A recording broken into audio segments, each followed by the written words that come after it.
Alright, as I was saying, no, there was actually a panel that they had that where someone was asking Superman, I think it was Batman, asking him something or other. I don't even remember how the panel exactly went, but Superman admits that Wonder Woman and Captain Marvel are the two characters that could probably, actually beat him or outmatch him. And I believe they show a panel of him arm wrestling Wonder Woman, and she kind of somewhat gets the advantage on him, which leads to the belief that she is stronger than Superman, but not by a whole lot. And Superman had even admitted in the many times that he has clashed with Captain Marvel in the past that Captain Marvel is actually slightly stronger than him, but it is because of Billy Batson's inexperience that tends to be his downfall.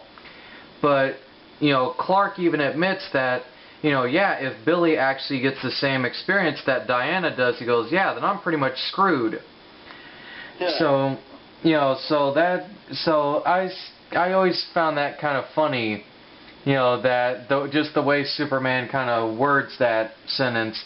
But we're not just talking about Wonder Woman and why she's objectified in the media. Oh no, there are plenty of other characters, and I think another character, and I would say with righteous fury among many of her fans, including you and me, is Danith Lance, the Black Canary, and how they never really display her fighting prowess. It's always her canary cry, which it's like, okay, yes, she has the metahuman ability of a psionic scream, but it doesn't need to be used in every single second of every episode. Yeah, but actually in Justice League Unlimited, we get that they actually do show how good of an ass kicker she actually is. But that's about the only exception I can think of. Oh, and Young Justice. They actually go where she pwned Superboy. Yeah, but yeah.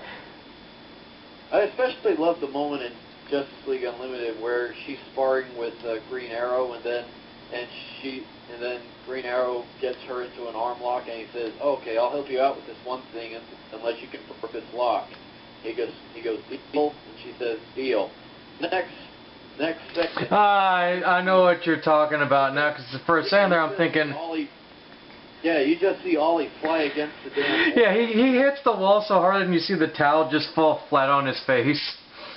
Yeah, I laughed my ass off when I. That is a great moment, and I think one great moment with the canary cry that I always love as an exception, aside from the Count Vertigo scene in the Green Arrow animated short, I love that part in Crisis on Two Earths. It's so painful and cringing, but so funny to me.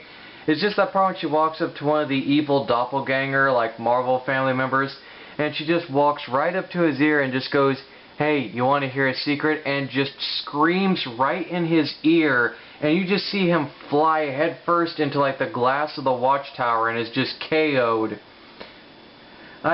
For some reason, I look at that and I cringe on one hand, but on the other hand, I just start laughing because it's funny.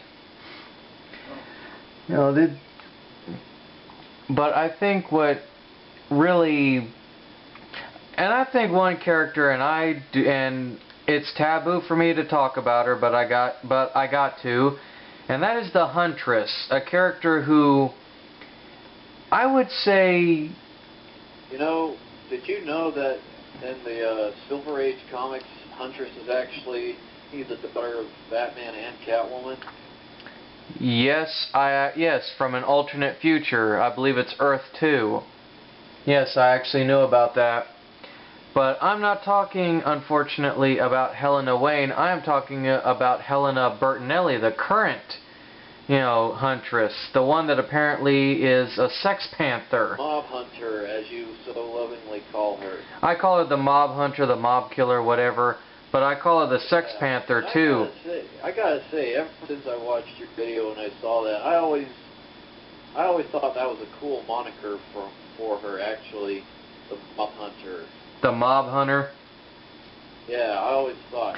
And I think one thing that not a lot of people realize is that, it's like, well, you know, she's got those crossbows. Has she ever killed anybody with them? It's like, believe it or not, when she started her crime-fighting career, she did kill mobsters. Yeah, it's like that. It's like that one movie of her in DC Universe Online says that, you know, Batman and all the rest of the other crime fighters think I play a little too rough. I don't think I play. But you know what? If you look at Helena Bertinelli's, you know, background, it's like basically she was lied to her entire life. She was basically the bastard daughter of you know, her mother, who was the wife of a mob boss. He was basically going to have her assassinated. Her whole entire family was supposed to be killed, including her, but the hitman mistaked her for another girl and killed the actual girl that he was supposed to save. And then Helena goes back to Italy, you know, to her family roots, and then she finds out that, oh, the mob is this evil tyrant, and she was mad. She was, you know, she sparred, she trained herself, and then she found the one thing that the mob feared, and that was Batman. And then from there, she decided to become a crime fighter like him. And to me, I like the entendre of that. Except, yeah, but Huntress, you know, just like Black Spider, who I included in my top 20 Batman, obscure Batman villains, well, she's extremely violent and brutal when it comes to, you know, to her fighting criminals. Especially if there are children involved. Yeah, she doesn't give a shit. You know, if you're a monster, and you threaten the innocent in any way, she will disable your ass. They actually, I think there was one panel that I saw one time where she actually, this hitman was going to murder this little girl. He had shot her mother and her father in the head, and Huntress just flipped out. She broke the guy's kneecaps, broke his arms. She shattered his larynx. She basically broke his nose in like 2 or 3 places, and it took the combined might of Nightwing, Robin, and Batman just to pull her off of him. Yeah, Huntress doesn't fuck around. No, she does not. And there are many characters that aren't even known that have maybe been shown once or twice, and I think one character whose arc is very interesting, but they don't really use her very much, is Fire.